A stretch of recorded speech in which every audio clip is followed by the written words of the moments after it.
When my first son was born, I came up with this idea to speak values to him and principles that have helped really shape my life, the person that I am today, to say them out loud to him, even when he was a tiny little baby. And I made a commitment that I was going to say these values out loud to my son and now sons every night that I put them down. And so we call them the 13 things. And the 13 things are these: always protect your brother, ladies always go first, squeeze an eyes, remember people's names, lift up the toilet seat when you need to go to the bathroom and put the toilet seat back down when you're done, look to the left before crossing the road, look to the right before crossing the road. Kindness always wins, always have courage, always be kind to mommy when daddy's away, always tell a teacher, guardian, or parent if you're going to step away from a situation, and most importantly, I love you. And those are the 13 things that I walk through with my sons. They know them by heart. We say them together. An entrepreneur straight out of New York City, Michael Chernow. What's cracking?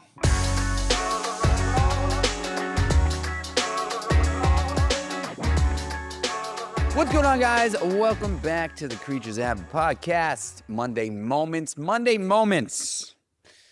I want to talk to you guys today about values and principles and how important they are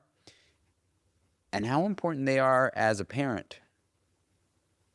So I have been putting my sons to bed since they were born. So it's almost 11 years now that I've been putting children to bed. And from when my first son was born, I came up with this idea to speak values to him and principles that have helped really shape my life, the person that I am today, to say them out loud to him, even when he was a tiny little baby. And I made a commitment that I was gonna say these values out loud to my son and now sons every night that I put them down. And I've added values and principles over the years, but for the last probably 5-6 years, it's been 13 values and principles. And so we call them the 13 things, my sons and I. And so every night that I put them down, we go upstairs, we brush teeth, we take a piss, we turn on the sound machine, the boys lie down in bed, I lie down with them, and I read them a few pages out of a book, and then I get out of their bed and I drop down on the floor and I say, all right, guys, give me the 13. And the 13 things are these: always protect your brother, ladies always go first, squeeze an eyes, remember people's names, lift up the toilet seat when you need to go to the bathroom and put the toilet seat back down when you're done, look to the left before crossing the road, look to the right before crossing the road.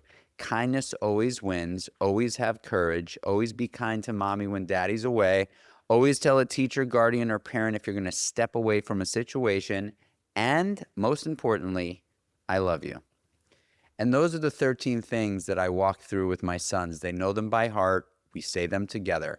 And I'll walk through those 13 things with you because I find it to be so important to instill values and principles in your kids. And it's so hard to do that when they're so small. So my thought process here is I say them with them every night and they will remember them. And as they get older, they will start to ask me questions about these things. And that's already started to happen. So always protect your brother, super self-explanatory.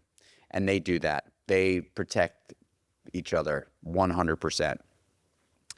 Ladies always go first. Chivalry is something that I believe in at my core. And my father instilled that in me. One of the few things that I really took away from our relationship was this idea that, you respect women no matter what, at all costs. You never step in front of a woman. You open the door, you hold the door. Ladies always go first. Squeeze an eyes. Squeezing eyes is when you meet somebody, whether it's the first time or the 500th time, you look them in the eye and you give them a nice firm handshake. Squeezing eyes. Remember people's names. I was in the hospitality business from 12 to 39 before I launched Creatures of Habit. And one of the greatest attributes that I think I had as a hospitality human was that I was very, very good at remembering people's names. Every human being on the planet's favorite word, whether they know it consciously or subconsciously, is their own name. They want to hear their own name over and over and over again. So if you can address people by their name, and it would be the requirement for that is to remember their name, you just have leverage. People enjoy that. People like being addressed by their name, especially if you don't know them very well. So I always tell my sons when we talk about that value or that principle, when you're meeting somebody for the first time, be present enough to remember their names, because sometimes people are not going to make an impression on you strong enough for you just to remember their name based on a conversation. So if you can really, really try to focus and be present when you meet that person for the first time and you introduce yourself, they tell you their name, boom, lock it in. So remembering people's names is super important. Lifting up the toilet seat when you go to the bathroom. This was another thing that my father was emphatic on teaching me as a young kid. There's nothing worse than sitting down on a toilet seat and it's got somebody else's piss on it, right? And it's also not fun to have to roll up toilet paper and then wipe down someone else's piss before you sit on the toilet seat. So you lift up the toilet seat before you go to the bathroom. And then when you're done, you put the seat down, because guess what? You know what's worse than having to clean up someone's toilet seat? Having to touch the toilet seat when walking into a bathroom, and because somebody has left it up. It's just disrespectful. Lift up the toilet seat and put the toilet seat back down when you're done. Look to the left when crossing the road and look to the right when crossing the road. I grew up in Manhattan in New York City, so there was a lot of crossing the street as a kid, you just crossed the street all the time. And if you didn't look to the left and the right, you were going to get hit. It's just a fact. I knew a lot of kids that got hit by cars. And it's interesting, but it's a fact. Playing roller hockey, skateboarding, just walking across the street. Kids were getting hit by cars because they would just run into the street. So for me and the kids, it's really, really important. Look to the left, look to the right. Always have courage. Courage is the key to my success. Courage is the key to my success. And, it's not something that you can necessarily teach. Courage is not something that you can necessarily teach, but it is certainly something that you can project. And I only hope that my sons see that I'm a courageous human and they want to emulate that. They know that I'm a risk taker. They know that I do things that are courageous, that are risky, that, not every single, human does. They know their dad's a business guy. They know their dad's an athlete. They know their dad's a hunter. They know their dad likes to run crazy long distances. They know their dad is a courageous human. And so we talk about courage a lot. Kindness always wins. That's my story. I've led with my heart as a business owner, and now as a father from ever. Kindness has always been the core of my leadership style. I have a really hard time being an asshole, and I've done okay so far. So kindness is certainly something that people remember in a positive way.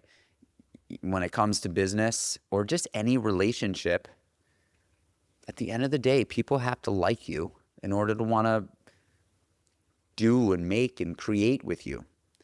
And so that's where the kindness piece comes in. It's not something that I have to work hard at. And inherently, I think I am just a kind human being, but not everybody is. And so that is something you can teach. Being more self-aware, being more mindful when you speak. Always be kind to mommy when daddy's away. I travel a lot, so I really think the boys they're kind kids. I mean, I got blessed with two very, very kind, sweet kids. But Yeah, I think, just hitting that one home. When dad's away, just make it easy on mom. Always tell a parent, teacher, or guardian when you step away from a situation. You know, I introduced that one because about 4 years ago, we were all at a brewery and like apple orchard not far from us. And one of my sons, my younger son, met some other kid on the property and they just like ran off. And it was terrifying. We couldn't find them and we didn't know, like it was terrifying.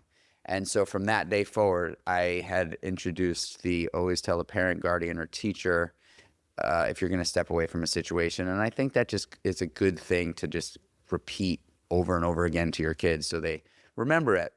And then, of course, I love you. I love you is a big one, right?